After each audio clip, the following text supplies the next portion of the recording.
uprising of February 9, 10, 11 and the breakdown of the army and police station resulted in control of cities by people for a few days. The clerics, with their shadow government and support of remaining army and police, started to take back the control of cities from people. The new regime announces immediately a referendum in March and asks people to say yes or no to Islamic regime without declaring any program. Majority of left groups denounced this referendum as a tool for Islamists to impose the same type of regime on people as before. And a regime announces the end of the workers' strike and return to work for all sectors of society under the banner of building the country. And this is basically the rushing of this new government in order to finish the work that Shah wasn't be able to finish, and that was smashing the revolution and the demands of people. So in order to do that, they have to rebuild the army and rebuild the new army, actually, which was the Revolutionary Guard and Basijis, in order to attack the revolution. However, it took them about a couple of years to completely rebuild what it was destroyed by people in 3 days. Immediately after the establishment of the clergy government and their effort to smash the revolution, their first attack was against women. They passed a law and enforced hijab and other Islamic laws on women and general public, and cancelled the family law which prevent men from having several wives. Women demonstrated in the May 8th, 1979, the first Women's Day, and they basically opposed the Islamic regime.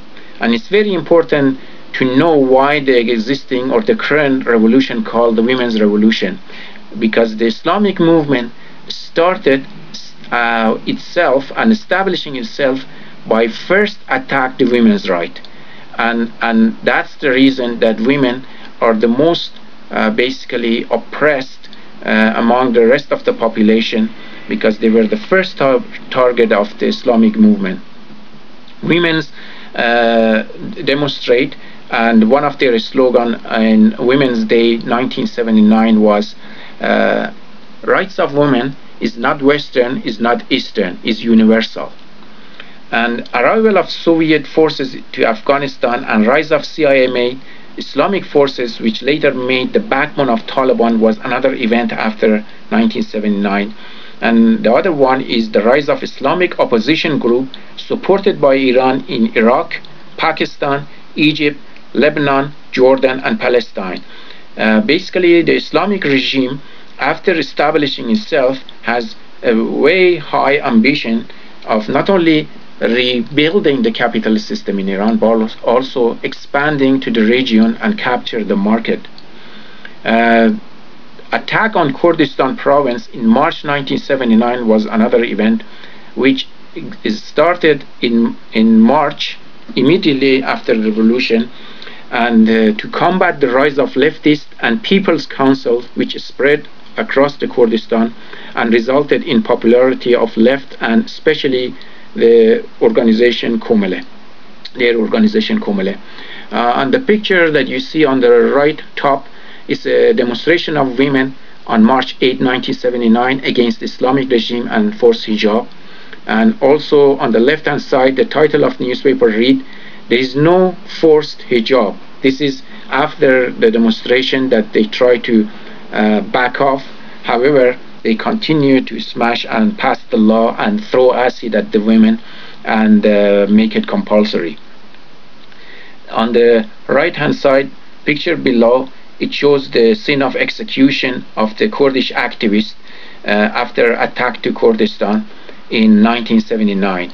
That means the Islamic revolution or the Islamic regime established itself by attacking the revolution first against women and second against Kurdish people. And it's very important to know why the women's movement and Kurdish movement is so radical and basically at the forefront in the last 30 years against Islamic regime. Another event was the hostage-taking at US Embassy in Tehran, and also after that Iran-Iraq war. The leftist movement in Iran organizing workers and other sectors of society under the banner of anti-imperialism to further the cause of revolution. And that was one of their big mistakes, because they separate the anti-imperialist fight from the fight against capitalist system. And that was the reason that Islamic forces were able to attack the US embassy and capture the banner of anti-imperialism from left.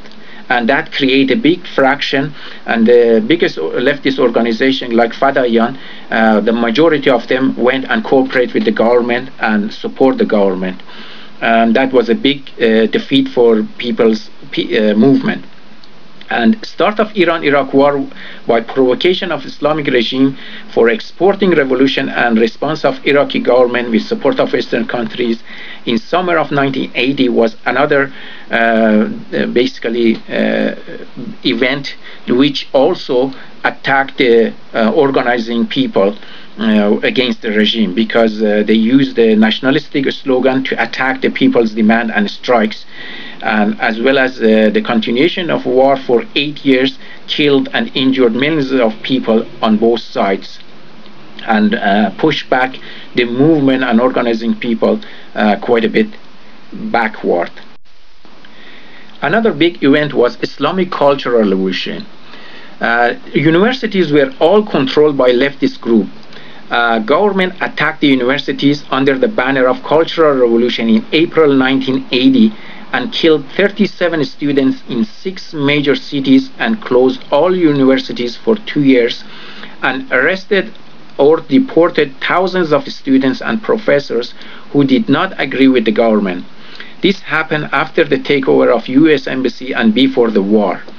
As I mentioned, after Rafsanjani went to Tabriz University and have a speech, and university students protest against him, and after the election of the student council across Iran was basically won by the leftist organization by majority of 90%, and only about 10% went to Islamic organization.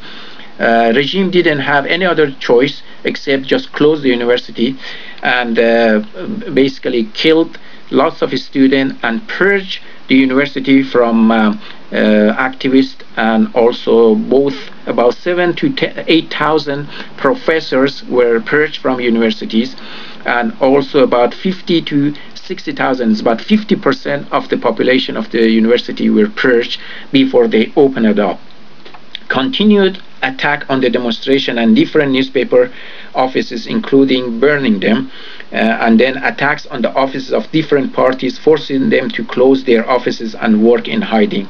As I mentioned, while the big left organization cooperating with the regime because of and supporting their anti-imperialist fight, most of the small organization, leftist organization, they were on the side of people, organizing them against the war, organizing the resistance at university.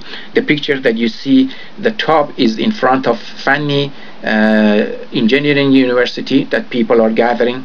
The bottom picture you see in front of the University of Tehran, which is broken by the zealots Hezbollah, like Basijis today. And the bottom you see those Basiji and Hezbollah forces throwing stone at the students which are in the university and stay there for about a day and a half resisting.